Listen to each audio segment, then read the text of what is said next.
baseball. Sunday.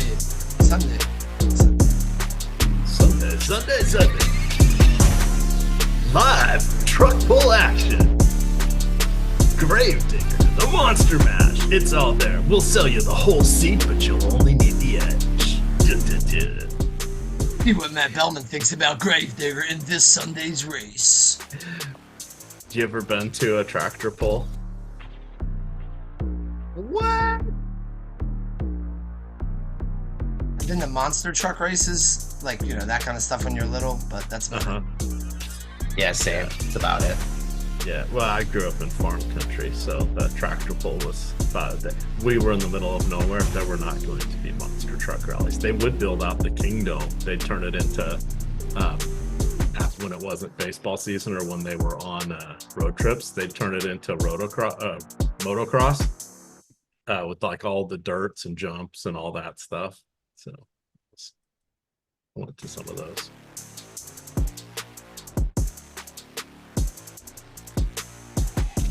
All right, Stochastic, here we go. It's your old pal EMac coming to you on a Sunday morning here. Sunday fun day, as some like to call it, as I like to call it. I had a good night last night, went to bed early, still did okay, though the Dodgers let me down. I hit same game parlay, with the exception, I just needed them to win by 1.5, I forget what it was. But in any event, was not to be, Matt. I tried my best to hedge some value out with some free bets. So at least I made a little money. But here we are. It's a new day today.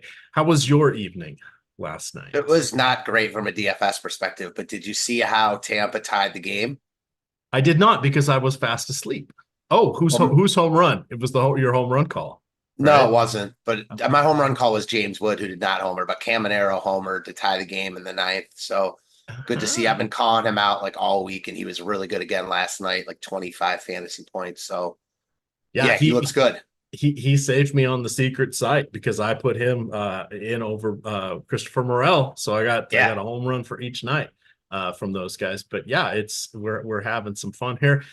Today we're sponsored by DraftKings Pick 6. We'll talk a little bit about them, but I want to remind everybody, DraftKings has some major overlay brewing for their NFL best ball contests. They have not been running very good promotions. This weekend's promotion was for every $250 you played in preseason NFL, you got one ticket into the best ball contest. That was horrible. What they're probably going to start doing is buy 3 or buy 5, get 1 free, because good friend and Twitter enemy of mine, Seth, has pointed out, Finn Hader, you guys know him, has pointed out that it looks like the way it's mathing out and projecting, instead of the top 2 advancing through the first round, it could be as many as the top 3.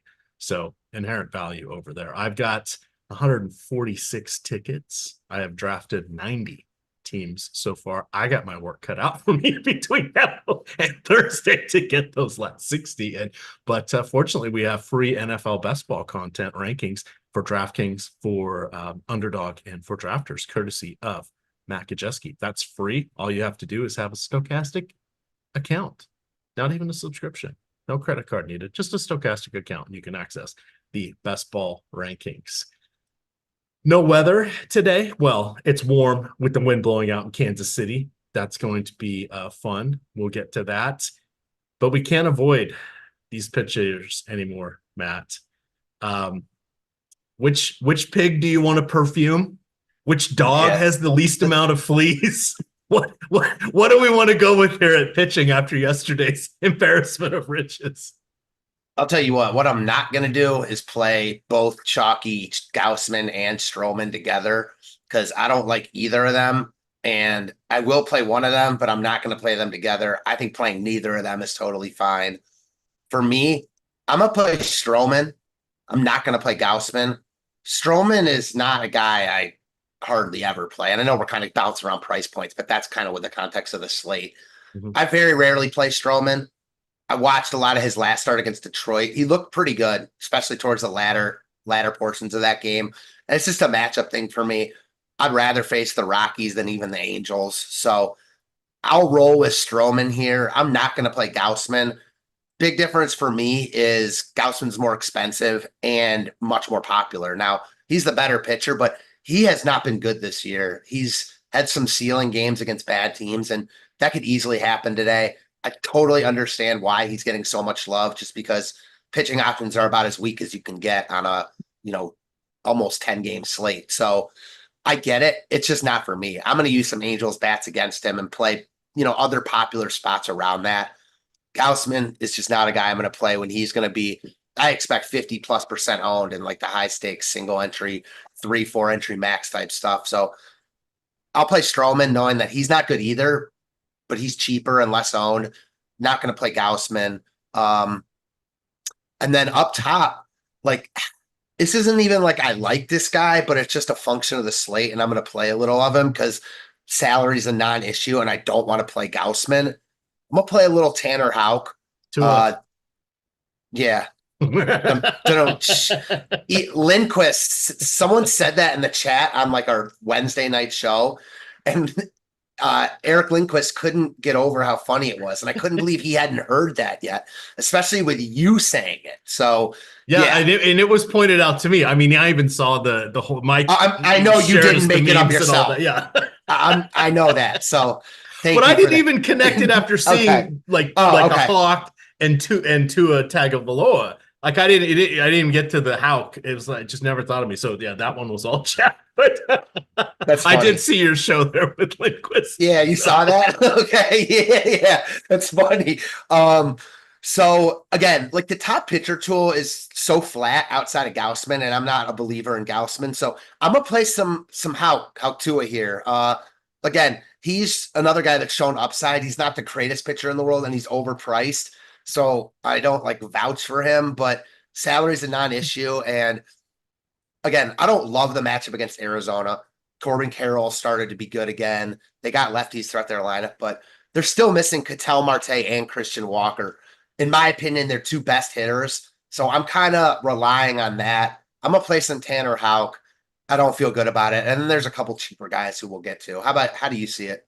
Oh, essentially the same way. I mean, I wrote up the Spotlight Pitchers Top Stacks article, and my air quote primary pitching target was Marcus Stroman, and I spent most of the article talking about how bad the Rockies were because I didn't really have anything good to say about Stroman. And then I turn around, and normally if it's on the split slates, I just do two pitching. The full slates, I'll do 3. So I put Kevin Gausman as my wild card pitching target. Normally that's reserved for like a $6,000 pitcher on DraftKings. And it's just like, I don't know what to tell you. This is it's a dicey slate. We all have the same options. Which, so misery loves company. There's a lot of misery that's going to be going around today. So a couple things as I was digging through with Gausman, and he has made my pick on list a couple times, and that's because his strikeouts are just down dramatically. So last year he had, I believe it was like 11.5 per 9 innings. This year he's down to about 8.4 or 8.5. But that's even below his career number of 9.5. When he went to, it was either his second year in Atlanta or when he was with San Francisco. If you look at that 4-year stretch prior to this year, even during that time, it was 11.1 strikeouts per 9 innings. So no matter how you slice it, his strikeouts are down. His pitching mix seems about the same, but his fastball, his slider, and his split finger are each down between 1 and 1.5 miles per hour. And his fastball is no longer fast per se. It's in the low 90s. It's kind of in a 92, sits 93. He can still get it up to 97, but not with any regularity like he could when he was much younger. So that makes it tough. But then he's got the same matchup that Bowden Francis had yesterday. Francis almost had a no-hitter, which is just wild. He had like 12 strikeouts. I looked like in the 8th inning or so, or maybe it was partway into the 9th, because I was just looking at the box score when I was out walking the dog, and he had like 116 pitches or something. I'm like, oh, he's not gonna be able to close this one out. But just goes to show, one, we were talking yesterday about how could a pitcher do well when we were talking about Kai Bush, and it's like weird stuff happens. It is baseball. That Bowden Francis was a weird outcome, but I don't think he's a better pitcher even at this point against or compared to Gausman. But with that matchup there against the Angels, they don't have anything. Obviously, when you don't have Mike Trout, that hurts. Shohei Ohtani is looking amazing in a different Los Angeles uniform, so that's an issue. So they've got the likes of, oh good God, so Logan O'Hoppe I think he's the most consistent hitter through this season, but he's batting 6th today. And then you've got Joe Adell batting 4th in the prime strikeout spot. We like to call that the Miguel Sano slot for the Angels. No Rendon, not that he's any good anymore even when he is healthy, but he at least doesn't strike out as much as the rest of these guys. But they've got 7 of their 9 hitters strike out well above league average. Now, Kravidas only has 18 at bats against righties in the show, so we give him a little bit of a break there. But we're looking at like Kevin Pillar and Drury as the guys that don't strike out much, and they don't really back it up with power, or contact. So you're just like, okay, what's going to happen? And so this is kind of that both sides are. So T. McBee always likes to call that out. That was his phrase, so I'm borrowing it. But I have bet the under for Gausman's strikeouts today. And the reason being is it's not good. And there's no way to elevate it. Could he get there? Yeah, he could. I just said the same thing yesterday about Skubal, and he ended up getting 8.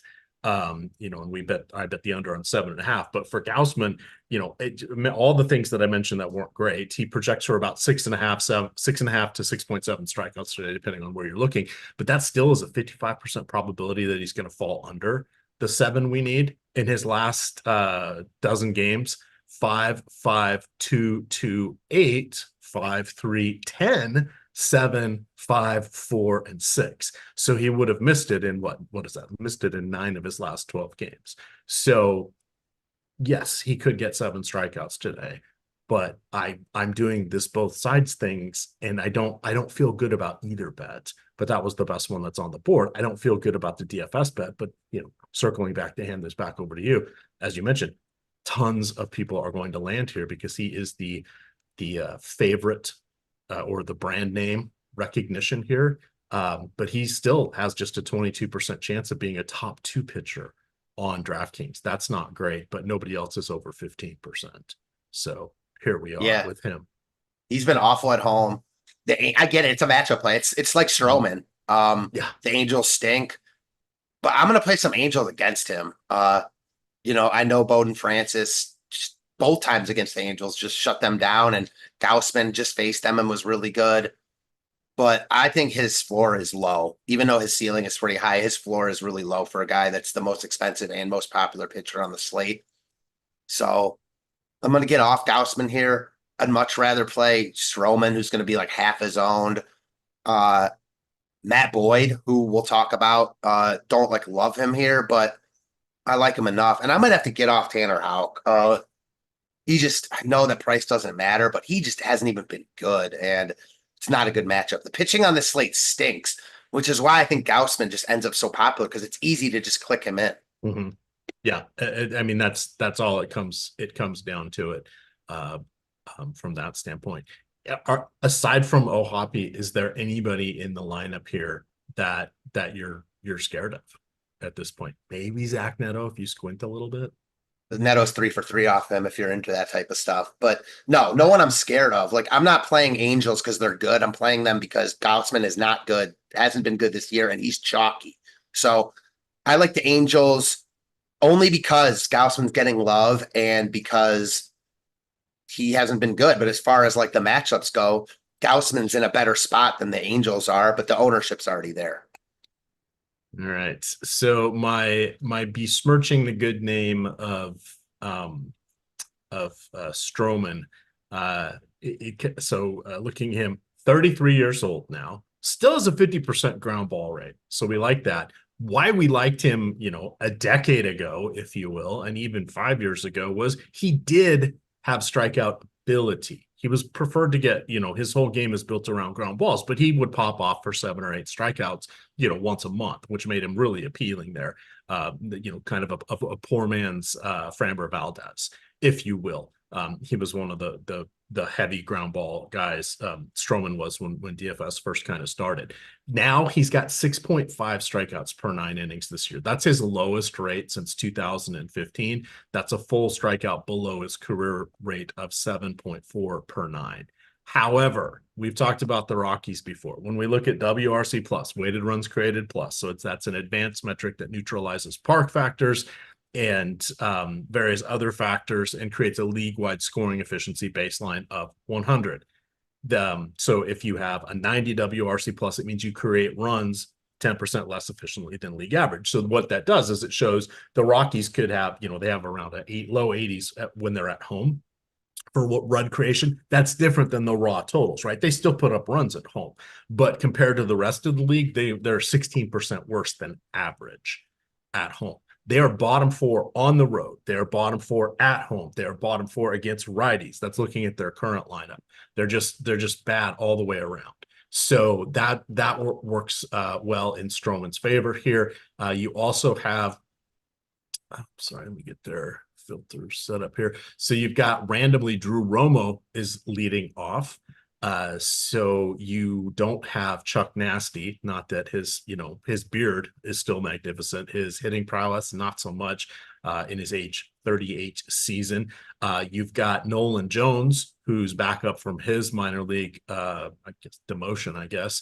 He's batting second. Jake Cave, all right, capable hitter, but we usually like him in the 7-hole. He's batting 3 today. You got Toglia, who's batting cleanup switch hitter. He's actually decent, but McMahon slides all the way down. Did I have these? Oh, I've got that reversed. I'm sorry. So Blackman is leading off. Sorry, I had that backwards. My filters were set up for a different thing I was doing. My apologies. So his 38-year-old ass is in the lineup. He's going to be 39 when it's Thanksgiving this year. Just got to call that out. So Tovar and Doyle McMahon, Toglia, JK batting 7 like expected. None of these guys are fierce, and most of their raw numbers come from at home. So that buoys them because isolated power. We're giving them credit for Coors Field here, and they're still against a ground baller. So that's how I'm comfortable with Stroman. I like what you're doing by not playing these two together. I think that just dramatically is going to change your prospects against the field there, especially when you look at Gausman at 35%. That, as you said, it's going to be closer to 50 in the smaller fields. And then I would expect Stroman to jump from 20 to about 35-ish% in those same contests. Probably similarly with Matt Boyd. So let's talk about Matt Boyd for a moment. I'm not a fan.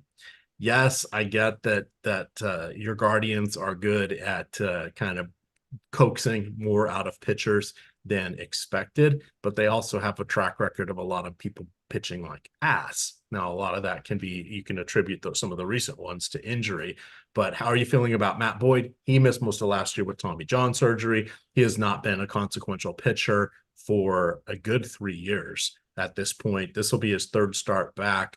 He had one okay start. His last one, it was against the Yankees, but he wasn't that great. How do you feel about him against Texas today? Because all of a sudden he is probably the 4th best pitcher today, depending on how you feel about Houck or Fetty. And even those guys they're horrible. Yeah, I mean, Boyd is much higher in the top pitcher tool than even those guys. So he's number 2 behind Gausman. It's pretty flat, like he's tied with Javier Assad. It's hard to love Boyd right now because there's just not enough of a sample size, but he was good in that Chicago start, his first start. He was dominant in the minor leagues before he got called up. He pitched a bunch there and was really, really good. Then pitched well against the Cubs. Wasn't great against the Yankees, but Judge and Soto hit back-to-back homers in the first inning, and, that's going to happen. So I think Boyd is more like the Cubs Boyd, and I think I'm talking myself onto him a little more. I don't love it. Texas, it's not a great matchup, but I think Boyd's good enough and has enough strikeout upside where at 6,900 on a slate without good pitching options, I'm totally good with it. I don't love him, but I'm totally good with it. Yeah, and that just describes every pitcher today. Now, what that does is it it gives us a different pathway to things, right? So Matt is embracing this and he's playing his selective lineups, but he's going to try to use this to his advantage. I'm going to be using it to my advantage because I'm going to build out my 150 lineups. I'm going to be looking for different combinations. I probably will set it so I don't have more than 30% of any pitcher, because I think that is a better way for me to start spreading stuff out. Because as you get into your favorite optimizers or the stochastic sims tool, etc., they're going to look at some of those better ROI options and they're going to want you to be over the field in them. Is that probably the savvy strategy? Well, why, yes, because it's machine learning, data science, and this has been proven out. It's also baseball, right? So we're looking to capture the chaos here. So baseball is the one sport where I'm not afraid to put my thumb on the scale just a little bit here, because I know what I'm willing to do for my risk tolerance and how I like to play this stuff out. So that is the approach I'm going to be taking this afternoon, which is something I have not done as much since converting over from the lineup optimizers to the sims. I usually just kind of slightly tweak the sims, not heavily influence them like I probably will today. We shall see. If I win, doesn't mean I'm right. If I lose, didn't mean I was wrong. How did we do over 180 slates? Well, that would be featured slates. We usually have in baseball about 250 slates if you're playing every day, and slates of 4 or 5 games or larger on some of these sub slates. So that's moving us on down, but we can't stop talking about pitching now because they are all, as you said, very, very flat. So let's someone in chat was asking about Javier Assad. He is coming up kind of in this flat area here. He gets a matchup against Miami in Miami. That's helpful for him. How do you feel about him today? I don't love him either. Another guy, he's been good for the Cubs this year, but a lot of that's been smoke and mirrors, and he's like, I get it on this slate. I can't speak too bad about him just because I'm playing like Jonathan Cannon and Marcus Stroman. So yeah, Assad is right in that mix. I mean, I think that he's going to be a little bit overowned. The spot is good in Miami against this shitty Marlins lineup, but he's another guy. His underlying numbers are not good. I never play him. I use bats against him often, so I'm not going to play him today. That might be to my detriment, and he could easily be good here, but I'm not going to play him. I'd rather play Boyd. I'd rather play Stroman. I'd rather play Houck. I'd rather play Cannon. So I'm not going to play him here, even though I certainly get it. All right. When I was a kid, we used to watch, this is super going to date me, Adam 12. Thank God it wasn't live. It was reruns. It was an old cop procedural show. And they would always read people their rights. And they would say, you have the right to remain silent. You have a right to attorney if you choose to blah, blah, but anything you say can and will be used against you in a court of law. So it's can and will. But when I was in first, second grade, I thought they were saying canon. Like they're going to shoot you if you don't tell the truth.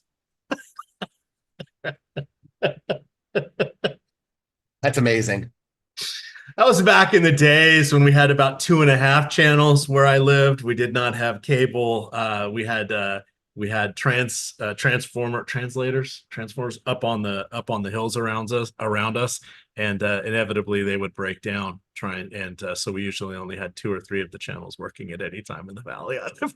So, but yeah, can and will, or canon, will be used against you. And of course, I was like, shit, you better be on the straight and narrow then, right? I don't want a cannon coming after me. That's scary That's stuff. Great.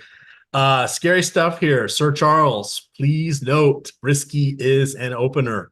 Do not play him today. I'm going to drop his game log into chat there for you off of ESPN. So I just happen to have that open on one of my many tabs. There you go. So yeah, he's pitched 3 times in the last week. He may go 2 innings, but that'll be about it. Well played. Michael Sork says, at least you watched a show that came out after the Miranda rights. Okay, fair enough. Adam 12. Yeah, Adam 12 is from the 60s. It was rerun. So that they would play that and Emergency One and Dragnet. So those were the shows that started around 6. Last fun thing, but let's talk about this because it's more fun than the slate.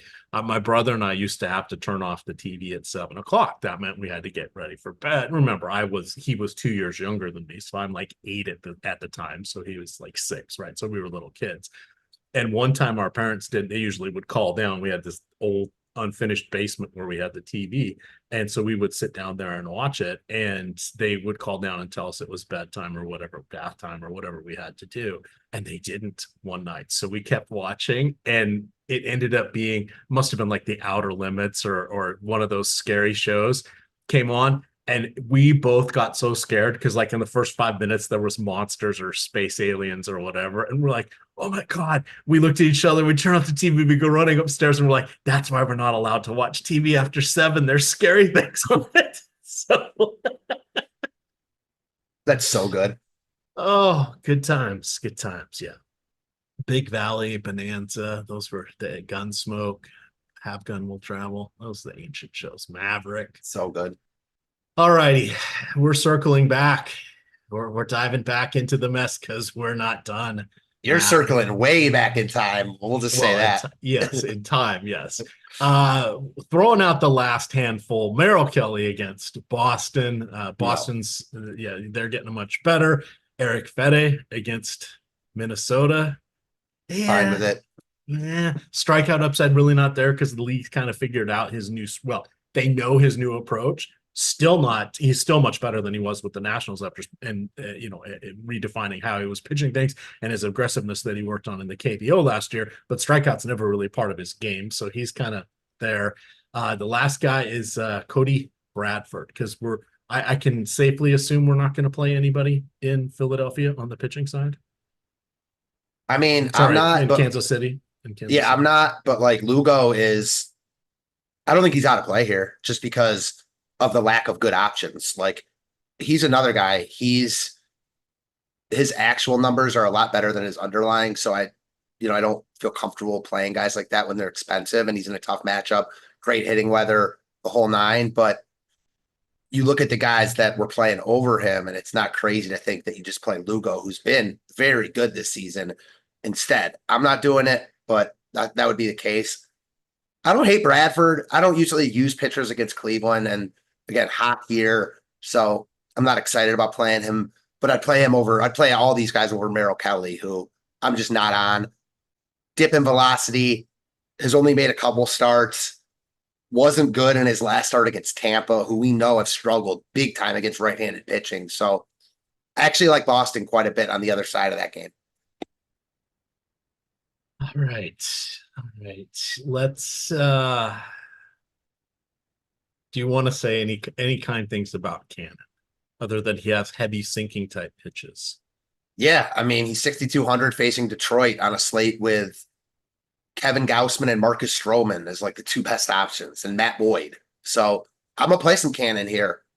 6,200 against the Tigers. Now, I've played Tigers recently against weak righties, and I think today is the perfectly fine day to stack Detroit. It's just really hard to find pitching on this slate, and Detroit still has strikeout, upside for opposing pitchers. So I'm on the Cannon side personally. If I were multi-entering, I'd be playing, a lot of each side. I'm not, so I'm going to play Cannon just because I hate pitching and he's cheap. All right. We got my fellow olds are representing. We got a comment here from Samson. He says, loved your Adam 12 comment. That show and an FBI show in the 60s had quite an influence on me. 35 years in law enforcement. Nice. There you go. So you remember that. So and then after those, that was when SWAT came out. Such a great song. Not the SWAT that's on today or the SWAT movie, but the original SWAT show, which was well before what was the other one? Hill Street Blues. That was another early police show. EMac rode in a wagon to school, a wagon train. Good one. That was the show that was also on. Was that Wagon Train? Was not. I think Clint Eastwood was on Gunsmoke. A Rawhide. Maybe it was Rawhide. I remember when Hill Street Blues was the first show on regular broadcast TV to curse. They said like somebody called somebody a bitch.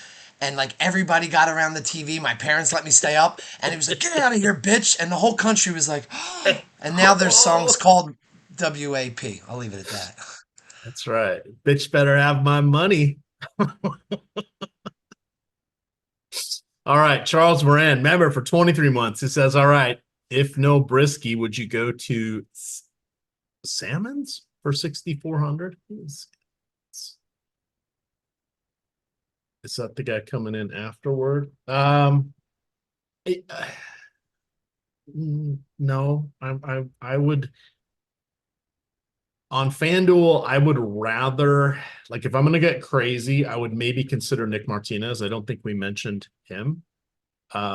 So Martinez, last couple games, no bueno. He has allowed 4 home runs in his last 10 and a third innings, 9 earned runs overall. He does have 7 strikeouts, so that's not great. But he would be the guy if I was going to be going a little off the rails. I would go that route on FanDuel. Do you have a FanDuel comment, Matt, as we get ready to talk stacks? I think on FanDuel, man, at least you only have to choose one of these guys. So, man, Gausman, that ownership is something. So, I mean, maybe Boyd. Is that where you go with Boyd? Yeah, maybe. I think I just play Stroman. Like, he's so much less owned than Gausman, and the win matters more on FanDuel. He's in a great spot to get the win, obviously. So, and a shot at quality start. We should call that out. Ground ball pitcher going against that bad offense. He could get 6 innings and allow 3 or fewer runs. Yeah, definitely. The quality start and the win fully live for Stroman here. And I think on slates like this, when we don't expect a lot of upside pitching performances, like, all the points matter even that much more. So Stroman would be my guy. And I'll just say this. I did a bunch of shows with Lindquist this week, and I know this came up a couple times. I'm playing Cannon on DK. I like it when I see guys like this that are more expensive on FanDuel, like Cannon's 7,500 on FanDuel. I don't think that's the correct price, but I think he's somewhere in the middle. Now, the last time I said that was Nick Martinez, who was god awful, but just the point still holds. And speaking of Martinez, I was looking at him hard here on DraftKings, but he's on pitching, 4 days rest. Yeah, 3 days chat, rest. Chat just, really? Oh, chat just said that. Okay, that could be like the his bullpen session, right? 4 days rest is normal. Yeah, because you pitch every 5th day. So 3 days rest is what he's on. All right, so we're gonna say no to that. Oh, Charlie's Angels turned me into a man. That's a quote here from chat. That's Charlie's Angels was a good one. What else do we have here? TJ Hooker being called out. Always the Heather Thomas versus Heather Locklear. They were the up and comers looking to take over the Farrah Fawcett hot blonde, battling Lonnie Anderson back in those days. Good times. Marquise wants to know, is it safe to use Martinez? Decent chance he's not going to qualify for the win. So to get the win, you need to pitch through the 5th inning. And then if you aren't there, it's whoever is the pitcher of record in the 5th inning, though the scorekeeper could always make an adjustment if they so choose. That doesn't happen very often these days, but that is part of the scoring rules. I would probably, if you can't get the win, it's really hard to trust a pitcher. Let's be completely honest here. Nick Martinez is never safe. Like, it's Nick Martinez. But so that's not the route you're looking for if you're playing Nick Martinez. Is he cheap on DraftKings with, I don't want to even say upside. Is he cheap on DraftKings on a slate where the pitching options suck? Yes. But with him on short rest, like, I can't do it because his underlying numbers are good, but it's not like he's like a great DFS pitcher. So I wanted to like him, but I certainly wouldn't call him safe, even though I think that he is GPP viable. Right. Oh, the Fall Guy. Fall Guy had a great theme song. I used to like to sing that. What else do we have? Knight Rider. That was a good show. Have Gun Will Travel. That's right. Have Gun Will Travel reads the card of a man. A knight without armor in a savage land. Paladin. Where do you roam? Combat, they didn't have Combat on TV when I was a kid on our limited channels, but I did watch that. I don't know, TV Land or one of those shows had that on there. Who was it? Vic Morrow was kind of the guy, the main guy on Combat. That was an interesting one. I did see Hogan's Heroes. They did have that on ours. We always laughed because my brother and I were confused. How is Richard Dawson in that show, but he also hosted a game show? We're like, hey, wait a second. Are you allowed to do that? Family Feud. Is that dating myself? That's like what, five hosts ago is Richard Dawson. Talk about a lecherous SOB. 70s game shows were a different thing back then. Rat Patrol. We did get some Rat Patrol as well. Though we didn't have combat. Interesting. All righty, let's flip this over. Let's turn into the stacks here. Clearly the Yankees. You want to hear some obscene numbers, Matt? Some dirty numbers here.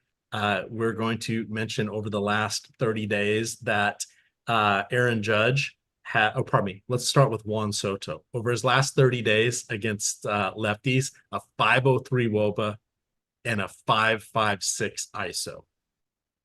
You know what? Judge has been even better. A 539 WOBA and a 567 ISO.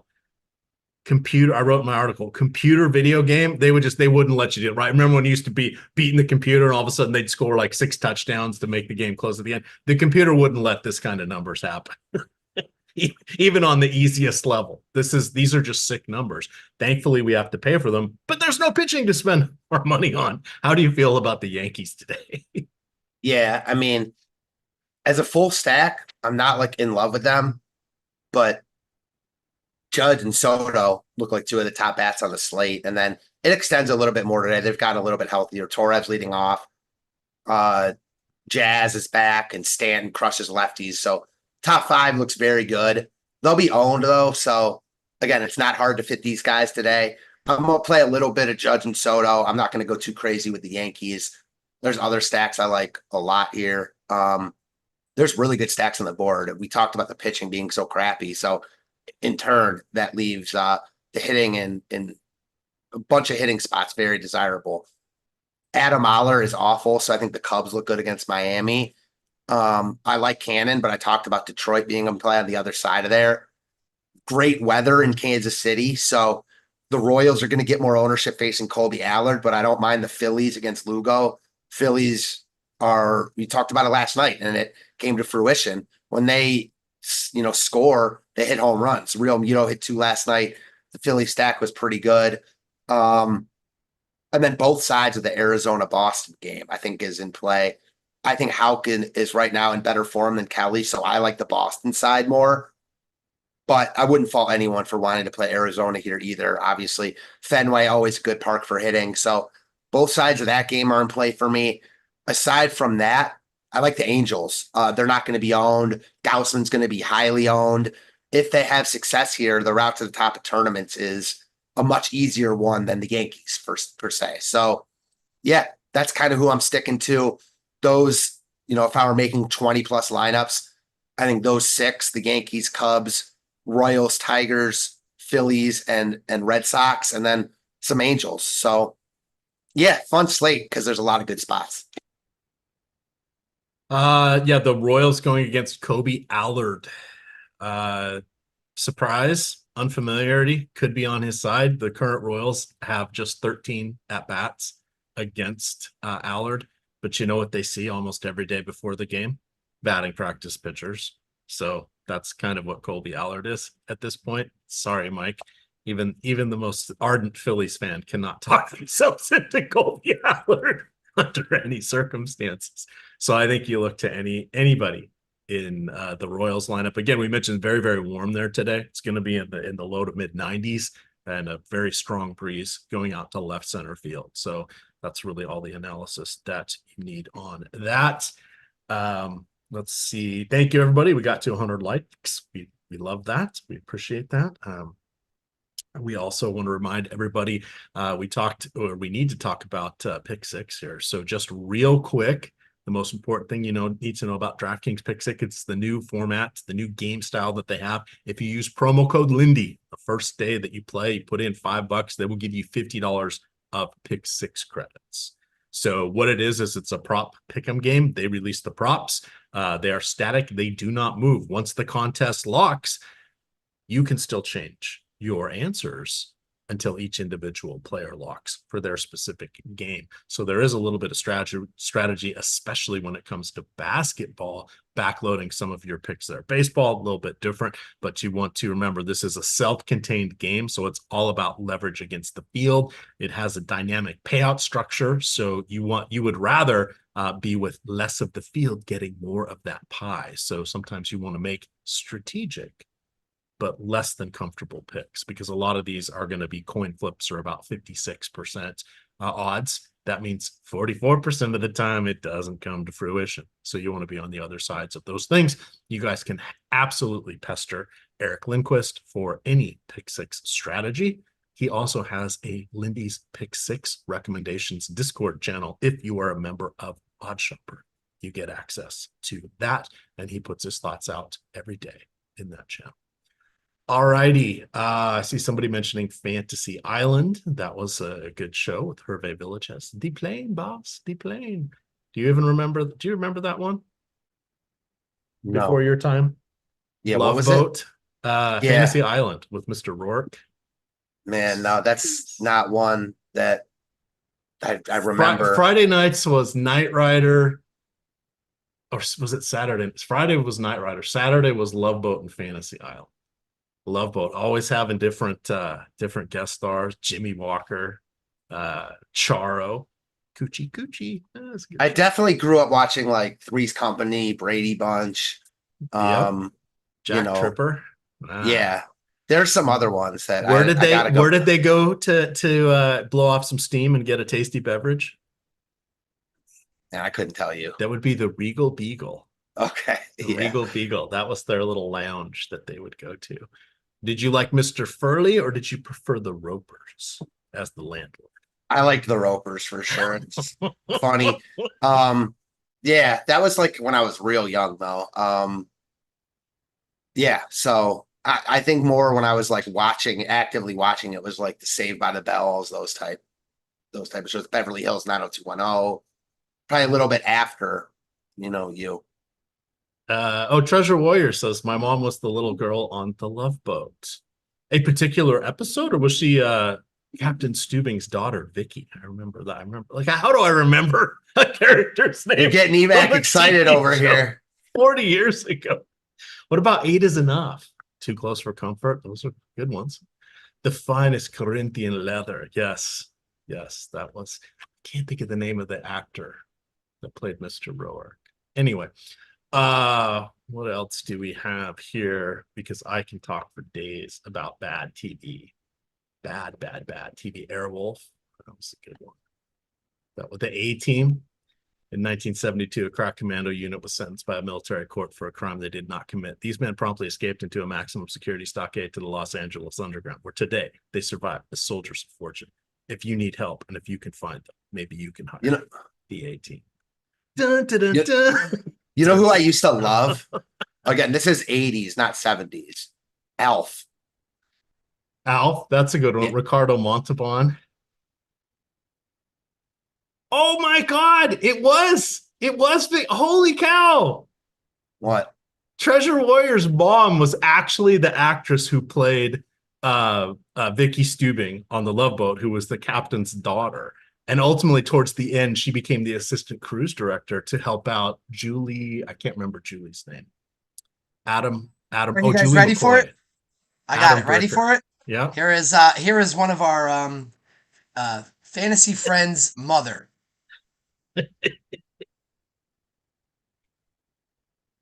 Okay. There you go. She was on the movie Airplane. I remember with the fish lips, the choking or not choking. That's also a she great had like movie. an IV and got knocked out. Yeah, good time. That is funny. Applause for 80s television. Street Hawk. Did Street Hawk last more than a year? I don't know. What about Manimal? Facts of Life. Third Rock from the Sun. Okay, that's 90s. Okay, it was good. It was a good show though. I did not like that show, not gonna lie. What else? Mannix.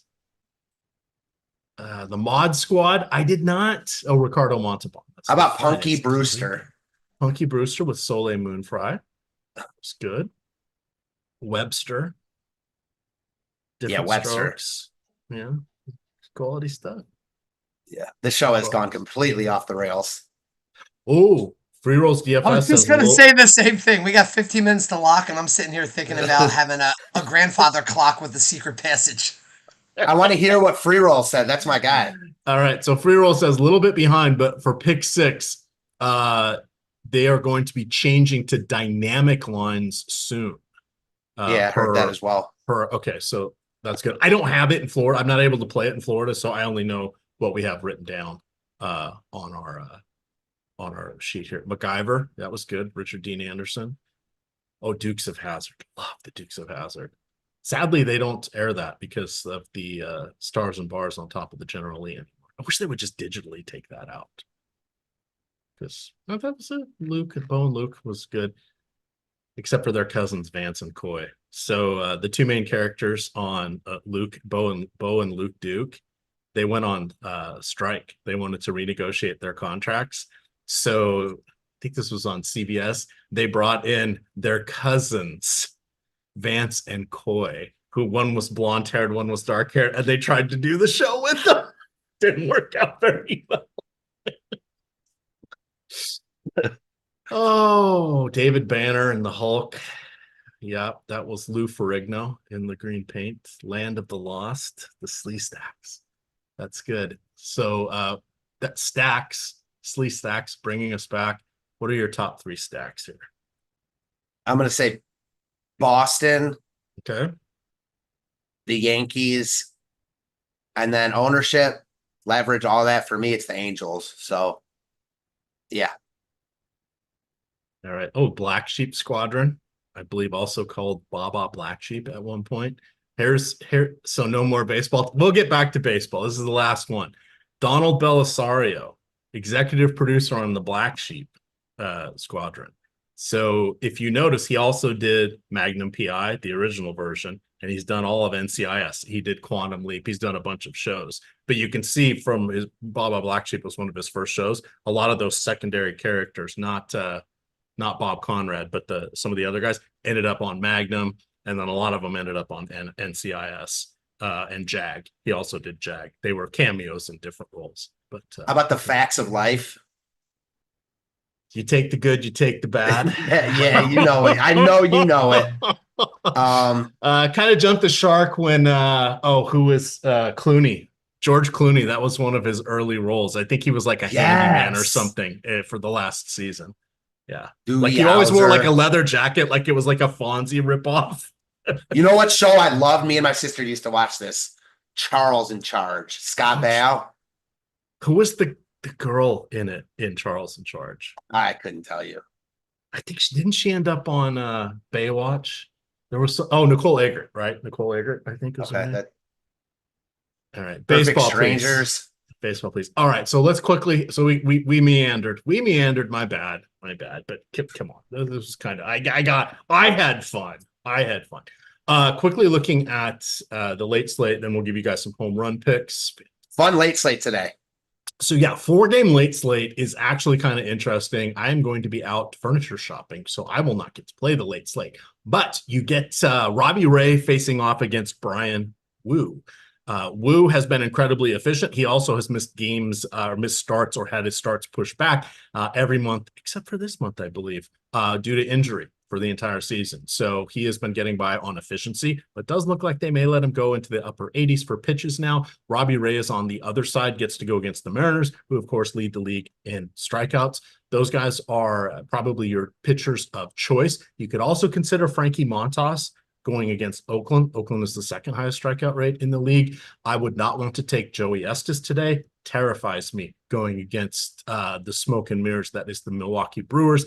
The Brewers are averaging, I think, 4.9 runs per game since Yelich has been out in almost 30 games now. So Jose Quintana has been bad. Dreadfully bad. You know who hasn't been great either? Martin Perez. This is the Spider-Man meme. Old lefties pointing at each other here, but I would say Quintana is the worst of the two. So I suspect you will want to go to Donovan Solano with Hassan Kim out. He is likely to be batting second. Jurickson Profar probably will bat leadoff for the pinch or the switch hitting ability, and then Campanoso usually gets a bump when they're going against lefties. He moves usually up from 8th to 6th. So keep that in mind. And then, of course, you've got the Dodgers. Is that your highlight, the fully operational Death Star that is the Dodgers? All they do is hit home runs and put up crooked numbers. That's it. My biggest problem with this afternoon slate is there's too many good offenses. I think the Dodgers look the best, but like the Padres look really good. I think the Mets look good. I don't mind some Seattle against Ray, Milwaukee against Estes. So kind of looks like the early slate. Not great pitching options and a bunch of really good hitting spots. All right. You've got, it's going to be cold or cool anyway. Low 60s in Seattle. So that is, another bonus for pitching.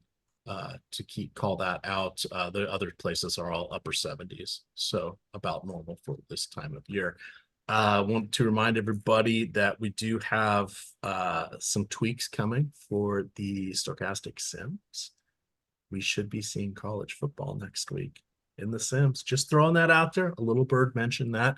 A little bird in the form of Matt Gajeski and Ben Rossa on the Saturday college football show. This week was week 0, 3 games. Next week, everything gets going. So don't forget to tune into those guys at 11 a.m. on Saturdays to get all of your DFS and sports wagering needs there. They also will be putting out Betting You. That is their show/podcast that usually drops Tuesday or Wednesday. Get in there quickly. The closing lines change dramatically in the beginning of the season. These guys are looking ahead. They've got everything mapped out, and they live and breathe college sports. So if you're doing any sports wagering, you're going to want to make sure you are at least subscribed to that podcast or keeping tabs on the Odd Shopper channel. You can subscribe to that. You can subscribe to the YouTube channel for Stochastic as well. Hit that little alarm button, that little notification bell. It'll send you a ping you whenever we go live. But those are key things that you guys want to remember. Who do you have for your home runs, Matt? And we're on the late slate. Let's do that, and then we'll circle back with the early slate. Chat, throw your home runs into here as well. On the late slate, I'll go Manny Machado. All right. I'm going to go with Corona North, or pardon me, Profar. Sorry, got it backwards. Profar there. What do you got on the featured slate here? Zach Neto's taking Gausman yard. Ooh, feeling a little spicy, are we? Mm-hmm. I need to say, oh, look, Cody Bellinger. Cody Bellinger is going to, if he doesn't get Adam Aller, he will get the bullpen. He's going to go deep today in Miami. Respect it. What else do we have here? Oh, Morning Wind Blue says you are the GOAT, Matt. I agree. We have Grandpa Steve just thought of the WWE SmackDown. So I stopped watching wrestling like 25 years ago, so I know that era very well. Kind of in the prime of Stone Cold Steve Austin, and I know I wasn't even following at that point. Yeah. I wasn't even following at that point. I'm like the, Hulk Hogan era. Seriously. Okay. I can, before there was the Godfather in the Ho Train, there was Junkyard Dog, JYD. Like the $1 Million Man, Ted DiBiase. Those were the days. Tommy Wildfire Rich, part of Georgia Satellite Wrestling on TBS, the Superstation. FanDuel stacks here. Let me get to stacks real quick. Who's your top stack on FanDuel? On the screen too for the guys. Oh, it's on the screen there for you guys as well. Producer Mike just put that up. I'm always going to be partial to Kansas City. What do you have for your FanDuel? Yeah, I mean, the two that look the best are the New York and the Yankees. They're also getting the most ownership. So aside from those teams, I'll say Detroit, Boston, and I'll still say the Angels because Gausman's going to be just as highly owned on FanDuel. So basically the same set of squads for me. All right. I like that.